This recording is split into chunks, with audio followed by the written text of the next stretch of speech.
Hi, I'm Tom Henschel. I'm Kimberly Lane. I'm Sonia. Together, we're unlocking leadership. We are three experienced executive coaches with very different disciplines. In every episode, we take a question from a real client and provide key insights to address their challenge from our three different perspectives. It's a holistic approach to understand challenges and opportunities. Let's get to it. Our question today is from Catherine in Memphis. Women very often are not the most vocal about themselves or their accomplishments, and despite their great resume, fail to demonstrate the presence that would get them the position they really aspire to have or are capable of doing. What suggestions or guidance can you provide to help women stand in their own presence? Kimberly, I think this is a question made for you. What is your advice? Love this question. I very often work with women, Catherine, on this very, very issue. And then having been in corporate America myself as an executive and really be in the same position, I totally understand how you feel. So what I'd like to recommend just right off the start is a great resource. It's called How Women Rise. It's by Sally Helfesen and Marshall Goldsmith. They're both authors, speakers, and coaches as well. But what you'll find pointed in there, there's actually 12 behaviors that we exemplify typically that prevent us from reaching and achieving our greatest potential in the business world. Now, with those 12 different items, I probably say two really stand out per your question. One is we have a reluctance to claim our achievements. And then the second piece is we expect others to spontaneously notice and reward our contributions. I think very often we think it's selfish if we are, or self-centered if we're constantly acknowledging our own accomplishments versus waiting for others to recognize that. And what happens is sometimes that may never happen if we're always waiting for everybody else to acknowledge our great contributions. So speaking up about what you've been able to contribute and detailing why you're qualified does not make you self-centered or self-serving. It's really setting a signal that you're ready to rise. So for example, when I was in corporate America and I was vying for a vice president position, and I had been passed up 1 year and almost 2 years in a row. By this point, I was starting to get the message. So what I started to do was almost create a resume of why I was qualified for the vice president role, what skills were required for that role, and where have I exemplified that. And then most importantly, I had collected, and I'd highly recommend you doing this, over the course of my career, especially at that organization, a whole rah-rah pile. And in that rah-rah pile were testimonials or comments from superiors, other leaders, colleagues and peers and clients as far as my skill sets and what I've done as far as my accomplishments and achievements. And by putting all that together, it made it very easy for my superior to be an advocate on my behalf and to fight for my vice president position, which I eventually got that year, which was very awesome. So what I'm kind of sharing with you is you've got to be an advocate for yourself because you're the only one with your best interest in mind. And it begins right away when you start your job to enlist other people. Share, what the third piece, what I call is your intention. Share with others what your intention is from a career path perspective. Share with your superior during performance reviews what your career path is. And continually share what your accomplishments are and what you've done to support your position and the future position. So I'm going to stop there for a second and let the others chime in. Kimberly, I just want to say, first off, yay on the book. I'm all with you on that book. I love that book. But what a great story that is about you. Mm-hmm. I didn't know that story. And congratulations. And sounds like well done. And you really built your case and you really sounds like great. So bravo. So Catherine, listen, I'm going to guess that you already know a lot about this, Catherine. I don't know a woman who doesn't know a lot about the question you're asking. How do you stand in your own presence? And I want to put an idea to you. I want to put an idea to you and you see what you think. I think when we have something like this that feels big and important and fraught and like there's a lot in the balance, that we tend to armor up. We tend to get ready to go into battle and damn it, I'm going to knock that wall down and I'm going to do this. And I want to suggest that armoring up is the opposite of what you need to do right now to stand in your own defense, in your own presence. I think you need to be a little vulnerable. I think you need to be a learner. I think you need to listen. I think you need to be willing. I don't even know what I'm talking about. I don't know your situation, but I think it's the difference between armor up versus armor off. And I would encourage you to start there, maybe. I've got one more idea, but I'm going to throw the ball to you, Sonia, because I have no idea what you're going to tell us. So I'm going to share something it's a real story that sort of builds a little bit about what Kimberly said. I started my career in the technology sector at Hewlett Packard, and when you joined Hewlett Packard at those days, you would put into something called staff. And so all of us who were starting at the same time were all together learning and designing what it was that we were going to be doing. And there was not many women at that time. So there was me and this other woman, and I'm 5'3". She was 6 feet tall.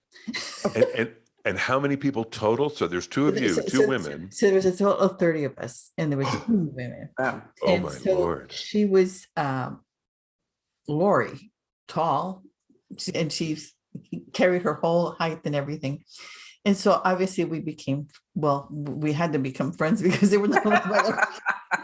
And so Better together than apart. the very first question she asked me, and so this is where I'm going with it, was, Sonia, what do you want out of your career? Now, I was very young in my career. I hadn't really thought it through. I wanted to be successful in the role that I had just been hired into, which I think is what happens with most of us as we start our careers. We're only thinking of the role we're in, or the next role. We're not thinking of the long journey.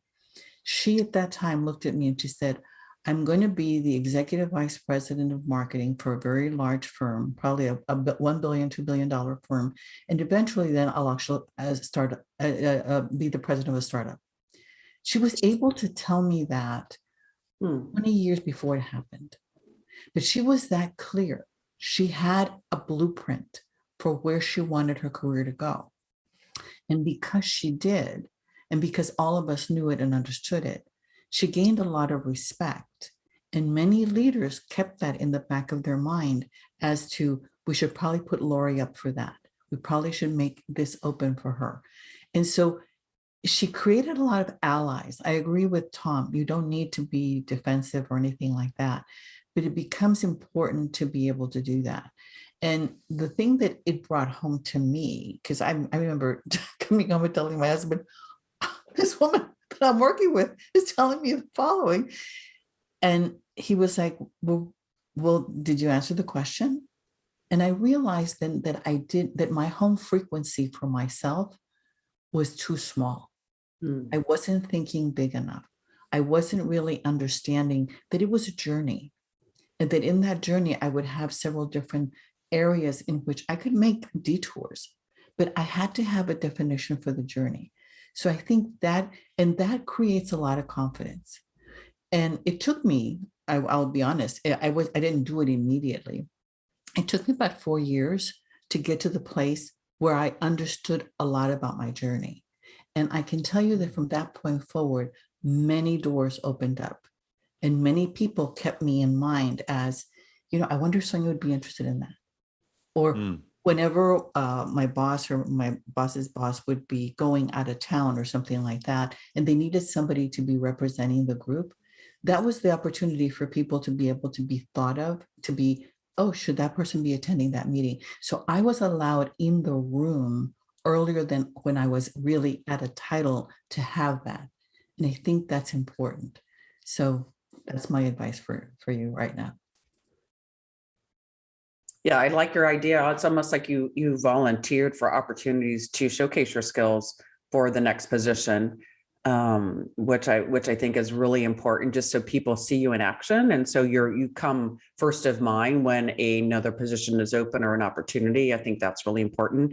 I think I was always kind of raised, work hard, you'll get there. And it really doesn't work that way. We want to just put our heads down and do a great job. Almost, and you don't want to do your job so well, you don't get promoted because you're doing it so well.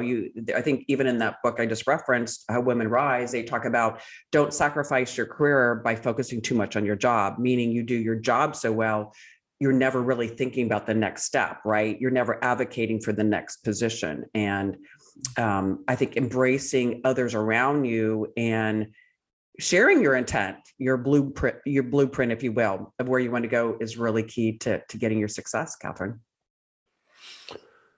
So I've got one thought to leave Catherine with. So I'd like you to imagine that you get dropped down in a country, pardon me, you get dropped down in a country where you don't even know the alphabet. You don't know anything. You don't know how to get food, water. You don't know where to sleep. But it's not like you're waiting to go to the airport. You're going to live there. You're there. Your question is about standing in your own presence. I want to say to you, that woman who gets dropped down there is going to start to solve problems, and she is standing in her own presence. That is all she can do. She has nothing else to do but that. So look, that woman could find a place to live and go to bed and pull the covers over her head. That is her standing in her presence at that time. That's the best she can do. And how you solve that problem in that new country is how you solve that problem in that new country. That is how you stand in your own presence.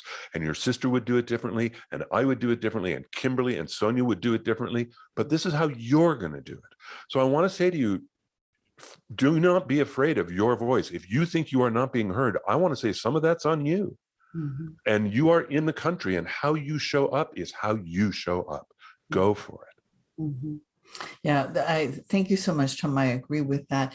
One of the things that I think happens is we think and I'll take from Kimberly about the fact that focusing on the work doesn't always help you build the kind of trust and exposure that you probably would benefit from, and that actually gives you confidence.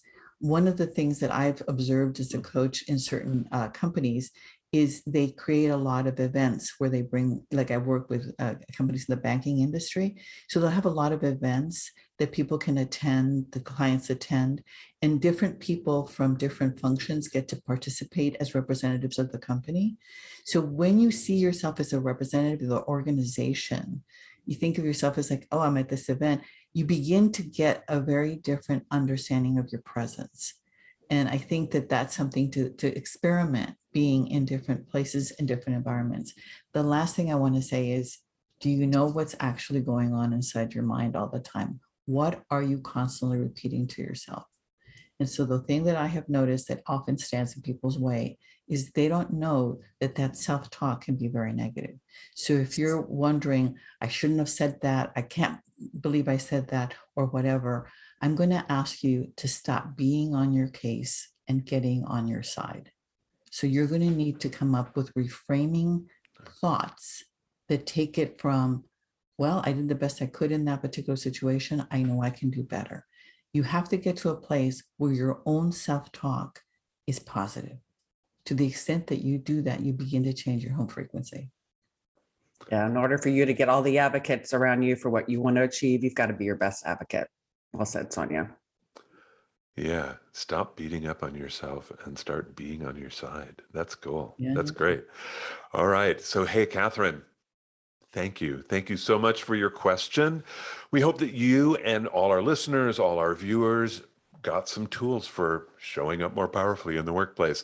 To our listeners, leave us a review on your podcast platform. It means so much to us. Thank you so much. For those of you watching on YouTube, you can like the episode, you can share the episode, or you can follow us on the YouTube channel, which is Unlocking Leadership askthecoaches.com.